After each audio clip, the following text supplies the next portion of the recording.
एकदम नया और अनोखा तरीका से बनावल हुई पालक के रेसिपी अगर रउआ सब नइखी जब बनेले तो एक बार जरूर बनाई। नमस्कार दोस्तों, हम हैं एकता और भोजपुरिया स्वादिष्ट रसोई में रउआ सब लोग के बहुत बहुत स्वागत करतनी। रउआ सब खातिर लेके आयल बनी बहुत ही स्वादिष्ट सब पालक के ये टेस्टी सा रेसिपी। एकरा के रउआ सब चावल के साथ खा सकेनी। अगर कभी ये सब्जी नहीं बनेले तो एक बार जरूर बनाई। मस्ट ट्राई रेसिपी बा। बच्चा से लेकर बड़ा तक सब केहू आप सब लोग के फैन हो जाए। तो चलिए बिना देर के लिए शुरू करते नहीं जब पालक के सब्जी बनाए। सबसे पहले बड़ा साइज के पालक के पत्ता हमने के काट के अलग कर लेवे के बाद डंठल जो मोटा वाला बा ओकरा के अलग निकाल ली और पत्ता के अलग निकाल ली। तो इसकी देखिए सारा पत्ता के हम अच्छे से अलग करके निकाल देले बनी। साफ पानी से अच्छे से धो ली और धो के तब हम एकर यूज़ करब। और जो एक्स्ट्रा मोटा पत्ता बाटे ना मतलब डंठल वगैरह ओकरा के आलू के भुजिया या फिर दाल वगैरह में डाल करके ख़त्म कर सकेनी जा, मतलब ये बन सकेला। वेस्ट कुछ भी नहीं है एकरा में। बहुत ही बढ़िया रेसिपी बा, हेल्दी और बहुत ही स्वादिष्ट। सब तो जरूर ट्राई करब जा आप सब लोग भी। अब पालक के लपेटे खातिर हमने के बैटर बना के तैयार करतनी जा। 4 बड़ा चम्मच के करीब बेसन ले ली, स्वाद अनुसार नमक डाली, लाल मिर्च के पाउडर डाली, आधा छोटा चम्मच हल्दी डाल दी और एकरा साथ डाली आधा छोटा चम्मच हींग और साथ ही में 1 छोटा चम्मच के करीब अदरक लहसुन के पेस्ट डाल करके थोड़ा थोड़ा पानी डाली और एक अच्छा बैटर बना करके तैयार कर ली। बैटर बहुत ज़्यादा पतला ना होके के चाहिए, एकदम थिक बैटर बना के बाद ताकि हमने के जब बैटर पालक के पत्ते के ऊपर लगाए जाए तो बहुत ही बढ़िया से पकड़ ली। तो इसके आप देखिए कितना मोटा हम बैटर बना के तैयार कर ले बनी। अगर आप सबके लागत है कि थोड़ा ज़्यादा मोटा बा तो वापस हल्का सा में पानी डाल करके पतला कर सकेनी।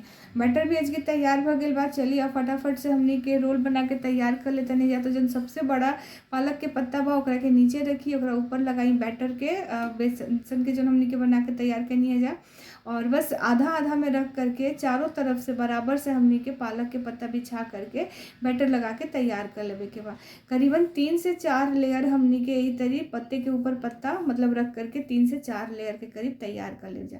चारों तरफ से बराबर हमने के एकरा के लगावे के बाटे मतलब बेसन और बैटर वगैरह अच्छे से लगाई, अच्छे से बिछा करके मतलब एक अच्छा मोटा थिक रोल बन के तैयार होके के चाहिए। ए तरी हमने के करके बिछा बिछा के सेट करे के बाद तो इसके आप देख सकेंगे बहुत ही बढ़िया से सेट भ गइल बा। चारों तरफ से बेसन भी बढ़िया से पकड़ ले बा।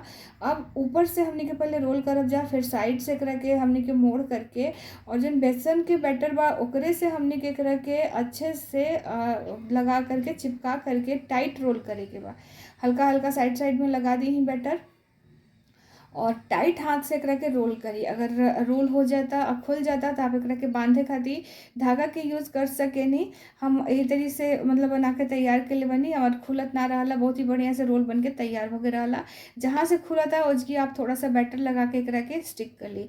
अब गैस पे रख दी ही पानी गर्म होके खातिर तो एक पतीला में हम 2 गिलास करीब पानी रख ले बानी और पानी के ऊपर हम छन्नी रख देतानी। छन्नी में लगा दी ही तेल चारों तरफ से फैला करके और ओकरा बाद हम एक एक जन रोल बने बनी वो सारा रोल के एकरा ऊपर रख दे और एकरा के रख करके मीडियम से स्लो फ्लेम पर 15 से 20 मिनट खातिर उबले खातिर छोड़ दी ही और गैस के आप रखी मीडियम से स्लो फ्लेम पर 15 से 20 मिनट में बहुत ही बढ़िया सा हमने के ये मतलब आप पालक के गिरवच भी कह सके नहीं, एकरा के बड़ी कह सके नहीं। चलिए जब तक ये उबला था तब तक हमने के फटाफट से मसाला तैयार कर लेते नहीं जा। तो 2 चम्मच सरसों ले बानी, साबुत धनिया ले बानी 1 चम्मच, 3 से 4 लाल मिर्च, आधा छोटा चम्मच काली मिर्च, आधा छोटा चम्मच जीरा और 8 से 10 लहसुन के कलीबा, साथ ही में 2 टमाटर। इन सब के पीस करके बहुत ही बढ़िया हमने के प्यूरी बना के तैयार कर लेवे के बाद तो इसकी हमारा टमाटर के प्यूरी तैयार हो गई बा। साथ ही में मसाला भी बहुत बढ़िया से हम पीस ले बानी, अब पीस के तैयार कर ले बानी और गिरवच भी जब हमार उबल गए रहला तो एकरा के हम अच्छे से ठंडा करके छोटा छोटा टुकड़ा में काट ले रहनी। अगर आप सबके लागत आ कि मतलब बहुत छोटा बा तो आप एकरा के बड़ा साइज में भी कट करके निकाल सकेनी। तो हम एक नॉर्मल साइज में करा के कट कर ले रहनी है, देखिए एकदम छोटा छोटा और बस यही तरीके सारा गिरवंच के काट ली और जब काट के हो जाए तो चलिए अब फटाक से हमने के गैस पे रखा था नीचे पैन गरम होके खातिर पैन जब गरम हो जाए तो एकरा में तेल डाली या तेल डाल के चारों तरफ से अच्छे से फैला ली। फैलला के बाद हम एकरा में एक एक करके सारा गिरवच पालक के ऐड कर देव और गैस के फ्लेम रखी मीडियम से स्लो पर और एक अच्छा कलर आवे तक अच्छे से फ्राई कर ली। दोनों साइड से आप एकरा के उलट पलट करके फ्राई करी। बहुत ही बढ़िया मतलब ये ऐसे ही खा सकें, एकरा में कोनो चीज़ की ज़रूरत नहीं है। ग्रेवी में डाले के मन बात आप डाली या फिर आप ऐसे ही ख़त्म कर सकें। हमारा घर में भूजत भूजत ही आधा आधा ही ख़त्म हो जाला। इतना ही बढ़िया लगेला, बच्चा से लेके बड़ा तक सबके बहुत पसंद बा। बच्चा से लेके बड़ा तक पसंद से खालन लोग। अच्छा कलर आवे तक क्रिस्पी होके तक आप एकरा के फ्राई करी। देखिए कितना बढ़िया क्रिस्पी भ गइल बा। बस ऐसे ही सब फ्राई करी और एक कढ़ाई के वापस से हमने के गरम करते नहीं जा। ओकरा में 2 से 3 चम्मच करीब तेल डाल दी। तेल के गरम होखला के बाद एकरा में हम डालब आधा छोटा चम्मच मेथी दाना और मेथी दाना डालला के बाद थोड़ा सा कलर चेंज होके दी। गोल्डन जब हो जाए तब हमने के मसाला जौन पीस के रखले बनी जा तो मसाला एकरा में ऐड कर देब। तो सबसे पहले हम मसाला डालते नहीं और ओकरा साथ ही हम एकरा में टमाटर भी तुरंत डाल देब और दोनों के डाल करके अच्छे तरह से फ्राई करे के बाद अच्छे से मिक्स करी। मिक्स करला के बाद बहुत ही बढ़िया से फ्राई करी और एकरा में और कुछ मसाला के ज़रूरत नहीं है। खाली हम एकरा में डालब अब स्वाद अनुसार नमक और हल्दी पाउडर। लाल मिर्च हम पहले ही पीसले रहनी है तो लाल मिर्च के यूज़ हमरा इसकी नहीं करेंगे। सिर्फ हम नमक और हल्दी ही डालत नहीं एकरा में, बाकी सारा मसाला हमने के पीस ले बनी जा। और मसाला डाल करके अच्छे से एकरा के फ्राई करे के बाद ढक दी। अच्छे से मिला करके करीबन 3 से 4 मिनट खाती। 4 मिनट के बाद जब ढक्कन हटाई तेज की आप देख सके नहीं कितना बढ़िया से मसाला खौला तटे, मतलब नीचे से पक गइल बा और ऊपर तेल भी आ गइल बा। बहुत ही बढ़िया एक खुशबू भी आवता। वापस से एकरा के चलाई चला करके वापस ढके के बाद हमने के 2 मिनट खाती अच्छा खुशबू आवे तक यही तरी ढक ढक के आप मसाला के भूजी, मतलब मसाला ऐसे भूज के ही हमने के पका लेवे के बा।